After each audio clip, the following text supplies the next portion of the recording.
Where are my dogs? Emma's phone buzzed with a call from her mother-in-law, Patricia. Her voice was smug. Those useless dogs are gone. I did you a favor. Now you can get proper ones from a breeder. Emma's heart pounded as she gripped her desk at the vet clinic. What did you do with them? I took them to a shelter while you were at work. Honestly, having rescue dogs is embarrassing. What will people think? Max, Luna, and Bear weren't just pets. They were family. Max, a German Shepherd mix, had been left tied to a pole in the rain. Luna, a pit bull with one eye, had been rescued from a dogfighting ring. Bear, an old golden retriever mix, had been abandoned after his owner passed away. Which shelter? Emma asked, already opening her laptop. Patricia laughed, not telling. You'll just bring them back. What Patricia didn't know was that Emma had put GPS trackers in the dogs' collars after she accidentally left the gate open last month. She checked the app. The dogs weren't at any shelter. They were scattered in different locations. Her coworker Sarah walked in. You okay? Patricia gave away my dogs. Emma pointed at the screen. But look where they are. Sarah frowned. That's the olfactory district and a highway rest stop. What is she up to? Emma grabbed her keys and texted her husband, David. Your mom took the dogs. Tracking them now. Meet me ASAP. David replied instantly, Wet too. She's gone too far. Patricia had moved in 6 months ago after her divorce. Since then, she had tried everything to get rid of the dogs. Leaving doors open, dropping chocolate on the floor by accident, and nonstop complaining. David arrived, furious. Where are they? Emma pointed at the map. Not shelters. What if she gave them to people who might hurt them? David pulled her into a hug. We'll find them. And Mom is moving out. They split up. David went to the rest stop, Sarah to the railway station, and Emma to the factory.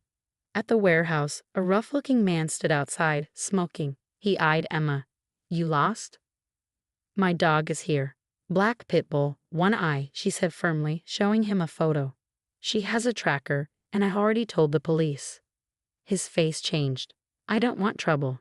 Some lady paid me to keep her here for a few days, to teach someone a lesson. She's inside. Emma rushed in. Luna wagged her tail frantically, tied to a pipe. As she freed her, a message from David popped up. Got Bear. Locked in someone's garage. Mom paid them $200 to keep him. Then Sarah texted, found Max. Some teen was walking him all day. Noelle told him it was for a surprise party. Emma's hands shook with anger. Patricia hadn't just dumped the dogs, she had hidden them on purpose. Another text from David. Taking Bear home. We need to talk about Mom. This ends today. Emma agreed. Patricia had finally crossed the line.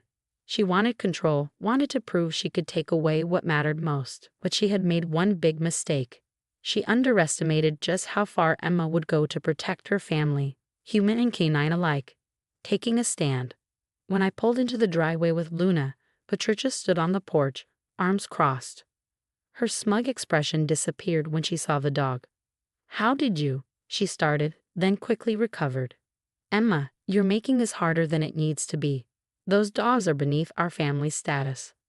I stared at her. Our family status? You mean the status you lost in your divorce? The one that forced you to move in with me, the daughter-in-law you hate. Her face turned red. How dare you? I was trying to help. David deserves better than living with these strays. A car pulled up behind me. David stepped out with Bear. His voice was sharp. You mean the dogs that helped me through my depression? The ones that make Emma happy? Those strays, Mother. Patricia hesitated. Darling, you don't understand. I had a surprise planned. My friend's poodles just had puppies. Save it. David cut her off. We found all 3 dogs. We know you paid people to hide them. What were you planning to tell us when we couldn't find them? Patricia's confidence wavered. She hadn't expected us to track them so quickly. Sarah arrived next, bringing Max. Our dogs, finally reunited, wagged their tails as Patricia stood stiffly on the porch. This is ridiculous, she snapped. I was just trying to make you see reason. The people I paid were only supposed to keep them for a week. A week? I stepped forward. You gave our dogs to strangers for a week. Do you know how dangerous that was? Nothing would have happened, she insisted. I was careful. The man at the factory owed me a favor, And the woman with the garage is a friend from church. The factory? David's voice went cold. You left one of our dogs at a factory. Patricia stammered. I had to make sure you couldn't find them too soon. By the time they came back, the poodles would be ready. You mean by the time we thought they were gone for good? I said. You paid strangers to hide our dogs, hoping we'd move on. Patricia flinched. When you say it like that, it sounds terrible. David laughed bitterly. You mean the trust fund you lost? The country club membership you can't afford anymore. That's status. Patricia's face crumpled. You don't understand. I needed control, I finished. Since you can't control your own life, you tried to control ours.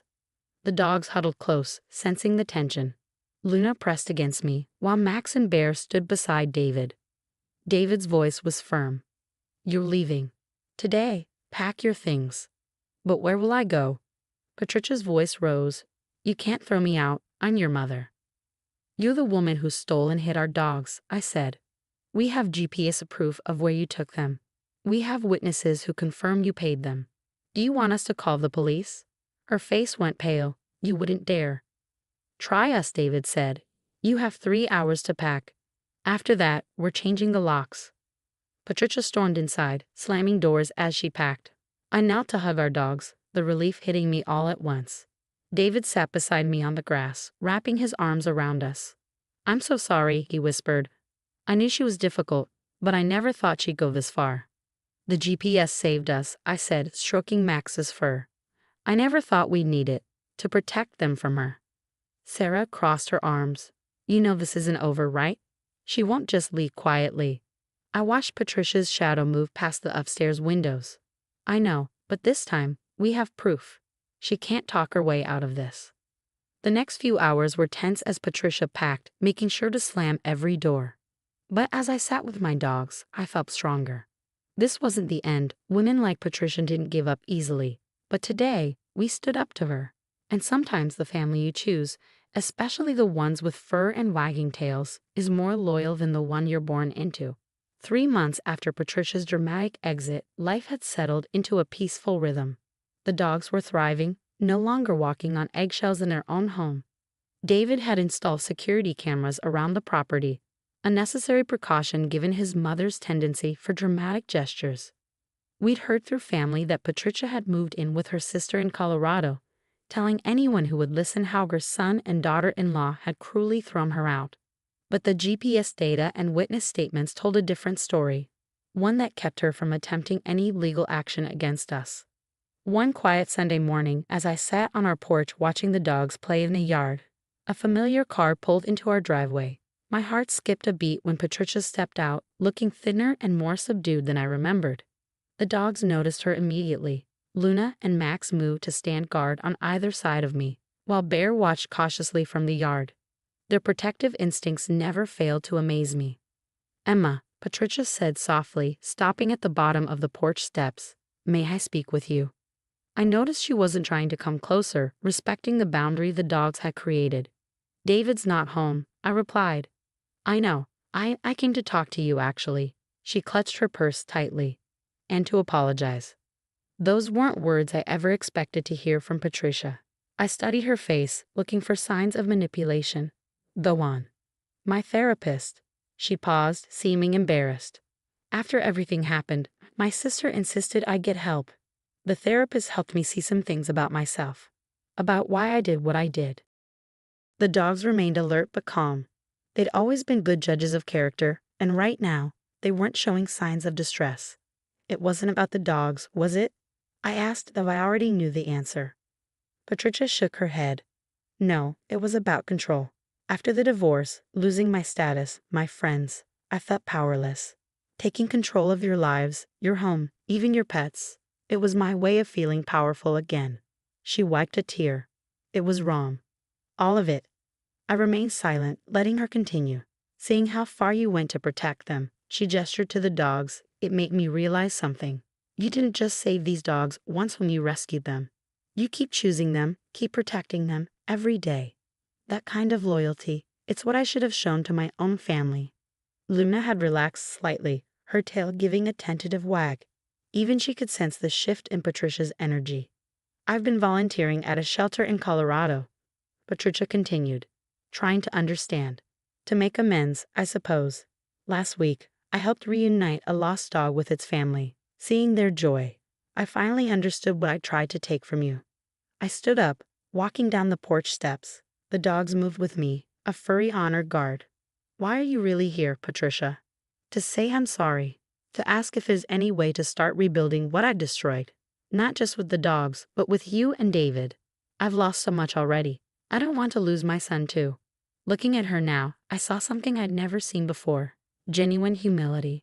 The perfectly coiffed, controlling woman who would try to orchestrate our lives was gone, replaced by someone who seemed to finally understand the damage she caused.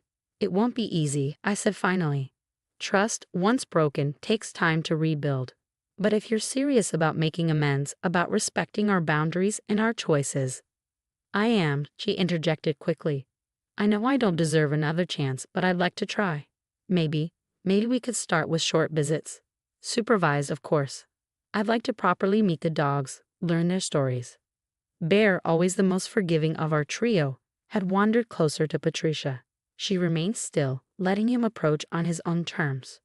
We'll talk to David, I said, but no more schemes, no more manipulation. One wrong move, and that's it. Patricia nodded, watching as Bear gently sniffed her hand. Thank you, Emma, for giving me a chance to make things right. As I watched my former adversary cautiously pet our senior rescue dog, I realized that sometimes the path to healing comes from unexpected places. Patricia had tried to tear our family apart, but ended up learning what made it strong. Unconditional love, unwavering loyalty, and the courage to protect what matters most. Our dogs had taught us all valuable lessons about forgiveness, boundaries, and the true meaning of family. They were never just dogs. They were the heart of our home, the catalyst for necessary change, and living proof that second chances, when earned, could lead to beautiful beginnings. The GPS trackers remained, though. Some precautions were worth keeping, even in times of peace.